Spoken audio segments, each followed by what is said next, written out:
So I just want to say thank you to Ms. Jamie for being a yes and sharing with our community. When I saw your text, I'm like, I just capped in 4 weeks. I'm like, you're a rock star. So thank you so much for sharing. Thank you so much for being part of our community. And let's go ahead and let me see. I think you have the ability to unmute yourself. Let's go ahead and give a huge welcome to Ms. Jamie Durity to the call. Thank you so much for being here, my friend.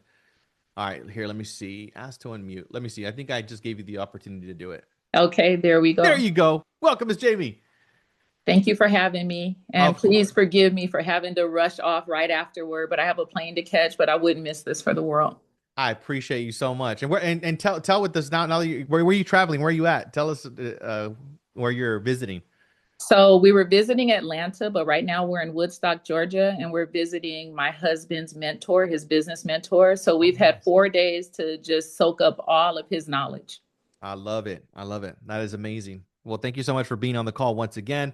So let's actually unpack, my friend, how it is that you capped in 30 days, right? Because everybody's here. That's what they want to take away from this call. They want to learn. I'm like, wait, how can I do that too? So let's start with some well, first of all, some gems, right? What was your top 3 to 5 key insights when you achieved this milestone? Like, well, how did that happen? So you and Joseph laid out the blueprint, and a lot of times this sounds cliche, but it's not. Doing this is simple but not easy. So let's start with those three. It's clarity, consistent activity, and prioritization. So let's just talk about clarity for a little bit, is clearly defining what your goals are. Just like Joseph said, vague ambition just drains energy. So you need precision, and the precision is what's going to lead to your momentum and the leverage that you want for your effort. The second thing is the consistency of activity. You need to live by a schedule and a calendar. It is the only way is through intentional activity that you're going to be able to accomplish your goals. And that means being very selfish about your time too. Number three, that goes into daily prioritization of your time and your focus. Whatever you focus on is going to grow exponentially. So there's something that's called signal to noise ratio. And that's really a fancy word for saying drown out all of the white noise and focus on what's important. So every day of your life, you need to determine what are the top 3 to 5 things that you have to get done before you end your business day. And that you're not going to allow anything to stop you from accomplishing those 3 to 5 things. I love that. I love that. And thank you so much for sharing those valuable nuggets. And one of the things I would say is how did you arrive at the capping status, by the way? Was it one transaction? Was it multiple transactions? Like, break it down for us, right? So everybody gets some context and clarity around that. So I was listening to what Joseph was saying about focusing on your gross commission income, which of course is wonderful. But anytime that you have a listing, you have opened the door for 5 closings Mm, potentially. I've done 4 from one listing. I wow. do 3 all the time from one listing. So what does that mean? Seller calls you up and says, I want to sell my home, and they list with you. Number one. Then they say, I want to buy another home, because where are they going to go once you list their home? That's Mhm. transaction number 2. What if you're doing your due diligence and marketing the heck out of that property and sitting open house and a buyer walks in with no agent? That's number 3. What if that buyer needs to sell in order to buy? That's number 4. What if you have just an crazy luck, crazy momentum, and you're just crazy to cap? You might double in that buyer's property too. That's number 5. So you have to maximize all of those opportunities, and you do that by asking the questions. If somebody walks in that open house and wants to buy that house, you ask them, well, where are you moving from? Are you renting? What's going on? So being curious. How did I do it? It was a combination of 2 things. It was double ending 2 listings, and then Mm. also following up with a buyer that had no intention on buying because the rates were too high. So convincing them that we can buy down that interest rate and get you in right now before 2025 closes. I love that. I love that. Thank you. That's huge, guy. Yeah, like multiply each transaction, right? And listings, right? That's why listings equal leverage. So Mhm. thank you for sharing that. Let's talk about maybe some systems that supported you on this obviously success that you created here, like what would be key systems that you would recommend for people to use? So the first system is your brain. And Facts. that is keeping your that's your built-in system, and That's the that's most keeping important. yourself a student of this game. The second thing is, don't ever underestimate the power of a CRM. So I use Bold Trail. I make sure that I'm leveraging all of the activities and the follow-up campaigns that are available through that CRM. But to be honest, my most important valuable tool is my mobile device, and Mm, having my contacts in there that I sync up with my CRM and also with Google, and making sure, again, back to the calendar, that I automatically put 10 people on my calendar every day to call. It doesn't matter if they're looking to buy or sell. They are part of your sphere of influence, and you want to keep those people close to you. And then you want to determine within your sphere of influence who are the people that are really sending you business so you can reward them constantly. I love that. And I'm pretty sure because you've been doing this for some consistent time now, it's kind of weird for you to like not do those things that you continuously do, right? Like you gave an example, right? Like you're on this vacation and you still had your conversations, right? This is like something that just naturally is occurring for you constantly. So let's talk about that. Like what are some key habits that has created this momentum, right? Over the years. Like what would be the most important habits that you say these are the habits that you have to master?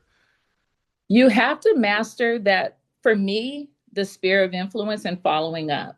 So when we look at the components of a closing from start to finish, number one is prospecting. And then you get into your conversion into leads. And then the most important part is your follow up. Through that follow up, you're able to set appointments.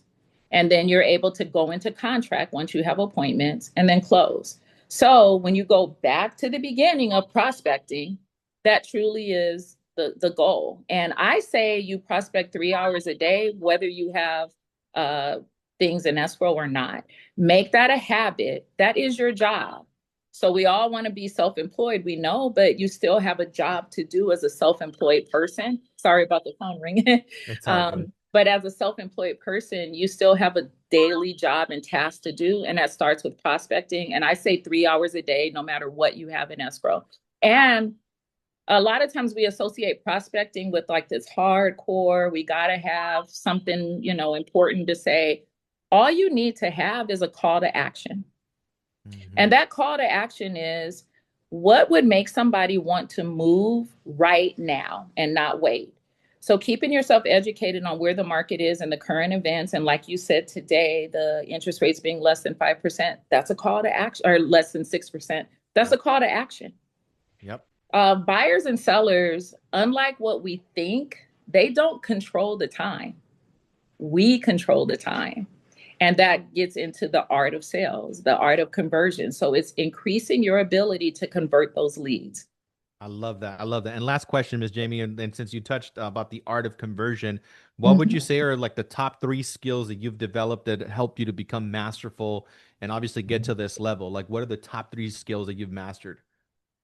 So I would say you need to be very strategic in what you're putting out there. So with the call to action, it's really finding out stuff like, people will say, what's the market like? Okay, and then some of us would be silly enough to say, well, the market's bad, the interest rates are, the market's always good for somebody. Okay, so when, um, let's say it's January, February, and then you say, okay, what's going on now? Tax season. People are getting their tax returns back. Okay, then you get into springtime, March and April, kids are getting out of school. That's a good reason. Then you get into the end of summer. People are finishing vacation and kids are going back to school. Then you get into the fall and winter months. Don't you want to be in your house before Thanksgiving and before Christmas? It's creating a reason for people to move forward despite things that are going on, and using the market conditions to cater to whatever the demographic is.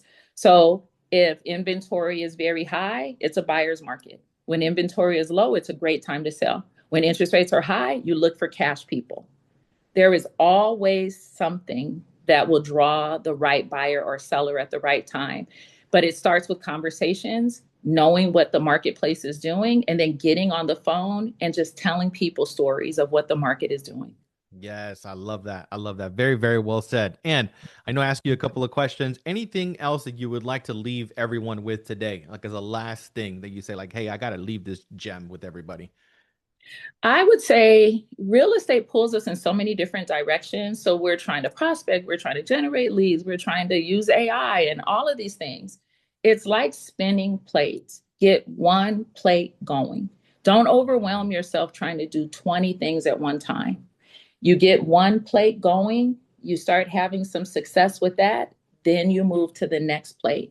Then you get to, at the end of the day, after you get 2 or 3 plates going, to see which one is working the best for you.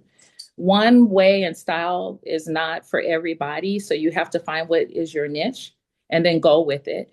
And even though we know listings are great, I was a buyer's agent for 7 years before I became a listing agent. Don't underestimate the power of being a buyer's agent. I love that. Let's give Ms. Jamie a big round of applause. Thank you so much for sharing. I super appreciate you being on vacation and still being a superstar. And also give her a follow on social media. She's always posting some amazing, valuable content. Thank you, Ms. Jamie, and safe travels to you, my friend. Thank you, thank you, thank you. Thank you. And anyone that wants to talk, reach out to me. I I'll help appreciate you. you. Appreciate you, my friend. Thank you so much. Thank you so much.